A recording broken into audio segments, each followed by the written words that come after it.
చెప్పాలంటే పదాలు వెతుక్కోవాల్సినటువంటి పరిస్థితి. అండ్ ముందే నేను హెచ్చరిస్తున్నాను, ఈ ఓవరాల్గా ఈ ఇన్సిడెంట్కి సంబంధించి చెప్పేటప్పుడు కొన్ని పదాలు కఠినంగా ఉపయోగించాల్సి వస్తుంది. అలాగే ఈ ఇన్సిడెంట్ కూడా మిమ్మల్ని కొంచెం బాధ పెట్టవచ్చు, కలిచివేయవచ్చు. కాబట్టి వీక్షకులు ఒక్కసారి ఈ విషయాలను పరిగణలోకి తీసుకోవాలి. ఇక విషయంలోకి వెళ్దాం. జగిత్యాల జిల్లాలో 5 ఏళ్ల పాప హత్యకు సంబంధించి సంచలన విషయాలు బయటకు వస్తున్నాయి. హితీక్ష గొంతు కోసి చంపేసిన వ్యక్తి ముందు ఎవరెవరో అనుకున్నారు, పక్కింటి వ్యక్తి అనుకున్నారు, అతన్ని విచారించారు. కానీ చివరికి తెలిసింది తన పిన్నే, సొంత అమ్మలా చూసుకోవాల్సినటువంటి పిన్నే 5 ఏళ్ల పాపను అత్యంత పాశవికంగా గొంతు కోసి ఆ పాప ప్రాణాలు తీసింది. అయితే ఈ కేసును పక్కదోవ పట్టించడానికి పక్కింటి విజయ్ ఇంట్లోని ఒక బాత్రూంలో ఆ పాప మృతదేహాన్ని అక్కడ ఉంచేసి ఆ కేసును తప్పుదోవ పట్టించడానికి చాలా ప్రయత్నాలు చేసింది. పిల్లలతో ఆడుకుందామని తీసుకెళ్ళి హితీక్ష ప్రాణాలను తీసింది మమత. మమతకి సంబంధించి కూడా చాలా విషయాలు బయటకు వస్తున్నాయి. ఈ సందర్భంగా మమత MBA పూర్తి చేసి కంప్యూటర్ ఆపరేటర్గా ఒక ప్రైవేటు ఉద్యోగం చేస్తుంది. అయితే వాళ్ళంతా కూడా ఉమ్మడి కుటుంబం, 2 అన్నదమ్ములకు పెళ్ళయింది. అందులో ఒక బ్రదర్ వైఫే ఈ మమత. ఆన్లైన్ బెట్టింగ్ కోసం అని చెప్పేసి, బిట్కాయిన్లో ఇన్వెస్ట్ చేయడం కోసం అని చెప్పేసి 20 లక్షల రూపాయలు పోగొట్టింది మమత.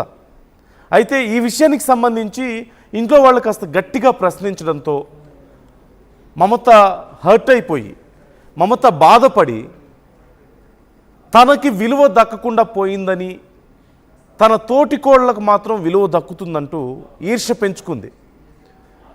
ఈ విషయానికి సంబంధించి తనకున్నటువంటి ఆక్రోశాన్ని ఎలా చూపించాలో తెలియక, ఎవరి మీద చూపించాలో తెలియక చివరికి ఈ 5 ఏళ్ల పసికందు మీద తన కోపాన్ని, తన ఆక్రోశాన్ని వెళ్ళగక్కింది.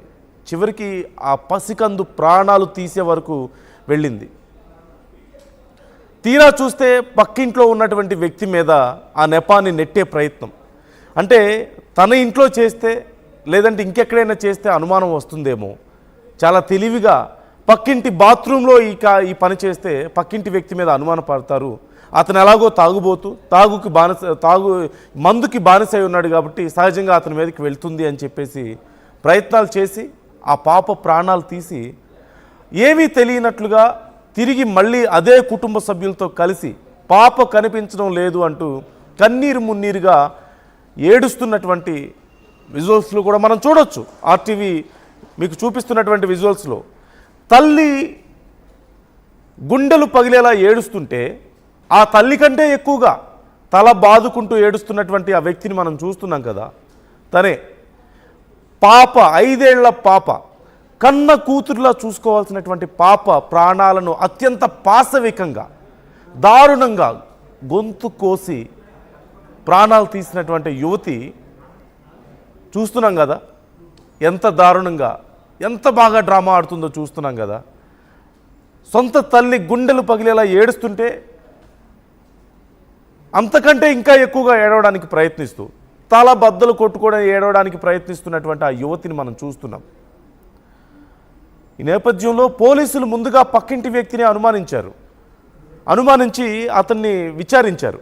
అయితే తర్వాత పోలీసులకు తెలిసింది అసలు వ్యక్తి ఇతను కాదు, పాప ప్రాణాలు పోవడానికి ఇతనికి సంబంధం లేదు, కానీ ఇతని ఇంట్లో మాత్రం ఎవరో చేశారు అనేది రియలైజ్ అయ్యారు. ఆ తర్వాత కొద్దిగా విచారించుకుంటూ పోతే, ఆ విజయ్ని విచారించిన తర్వాత, పక్కింటి వ్యక్తి విజయ్ని విచారించారు. ఆ తర్వాత కొద్దిగా విచారించుకుంటూ పోతే అసలు క్రిమినల్ ఇక్కడ మమత, ఈ క్రిమినల్ మైండ్ అంతా కూడా మమతది అంటూ తెలిసింది. 2 అన్నదమ్ముళ్ళు, రామ్, లక్ష్మణ్, 2 ఉన్నారు. వాళ్ళిద్దరికీ పెళ్ళయింది. రామ్ భార్య పేరు నవీన, లక్ష్మణ్ భార్య పేరు మమత. అయితే ఫినాన్షియల్గా కొంత బెటర్గానే ఉన్నారు వీళ్ళ ఫ్యామిలీ అంతా కూడా. తను MBA చేసి మమత ఒక కంప్యూటర్ ఆపరేటర్గా ఒక ప్రైవేట్ కంపెనీలో ఉద్యోగం చేస్తుంది. ఈ ఆన్లైన్ బెట్టింగ్ యాప్స్కి వ్యసనానికి అలవాటు పడి, అలాగే బిట్కాయిన్లో ఇన్వెస్ట్మెంట్స్ అంటూ 20 లక్షలు పోగొట్టింది. ఇంట్లో వాళ్ళు ప్రశ్నించారు, అరిచారు, తిట్టారు. ఇలాంటి పని అసలు ఎందుకు చేసావంటూ నిలదీశారు. ఈ నేపథ్యంలో తను బాధపడింది. ఆ తర్వాత స్లోగా నవీనకు ఇంట్లో ఇంపార్టెన్స్ పెరగడాన్ని గమనించింది.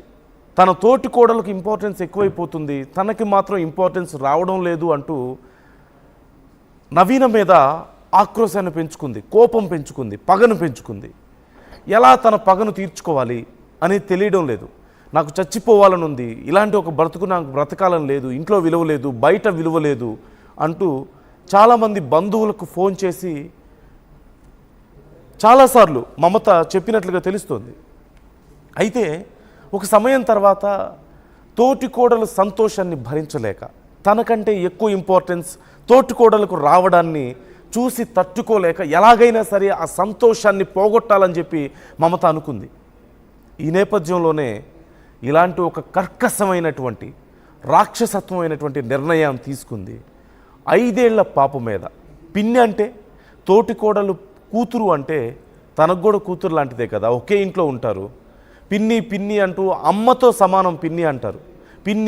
పిన్ని అంటూ ఆ పాప రోజు అమ్మని పిలిచినట్లుగానే పిలుస్తుంది కదా, అమ్మతో ఆడుకున్నట్లుగానే పిన్నితో ఆడుకుంటుంది కదా.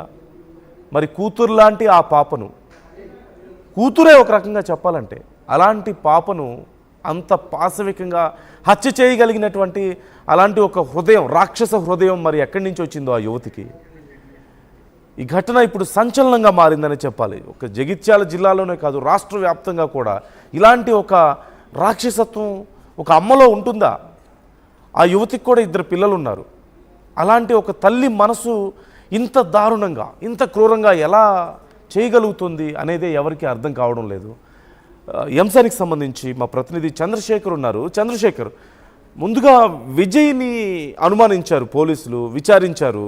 మరి విజయ్ కాదు అని ఎలా నిర్ధారించుకున్నారు? మమత అసలు ఎలా ప్లాన్ చేసింది?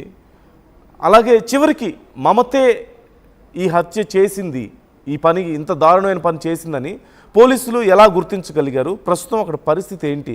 అసలు ఈ సొంత మనిషే, ఇంట్లో మనిషే, ఆ పాపను తల్లిలా చూసుకోవాల్సిన మనిషే ఇలాంటి దారుణానికి ఒడిగట్టిందని తెలిసి ఆ ఇంట్లో కుటుంబ సభ్యుల పరిస్థితి ఎలా ఉంది?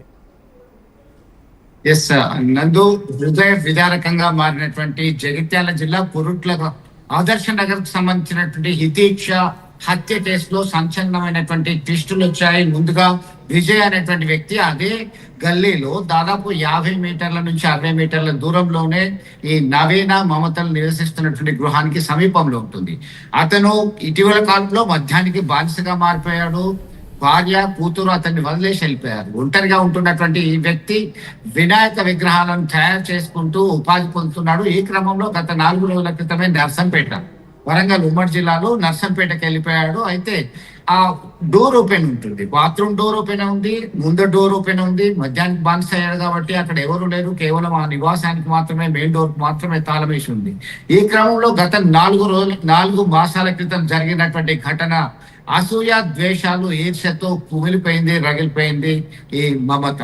తోటి కోడలికి రోజు రోజుకు ప్రాధాన్యత పెరుగుతుంది, తనకి తగ్గుతుంది. ఎట్లానైనా నేను దీన్ని భరించలేకపోతున్నానని చెప్పేసి వాపోయినటువంటి సందర్భంలోనే పక్కా ప్లాన్ చేసి ఆడుకుందాం దా అని చెప్పేసి మొన్న జరిగినటువంటి పీరీల పండుగ మహర్రం, తెలంగాణ ప్రాంతంలో మహర్రంలో, పర్టికులర్ గా జగిత్యాల ప్రాంతంలో పీరీల పండుగ వచ్చిందంటే కుల మతాలకు అతీతంగా వస్తారు.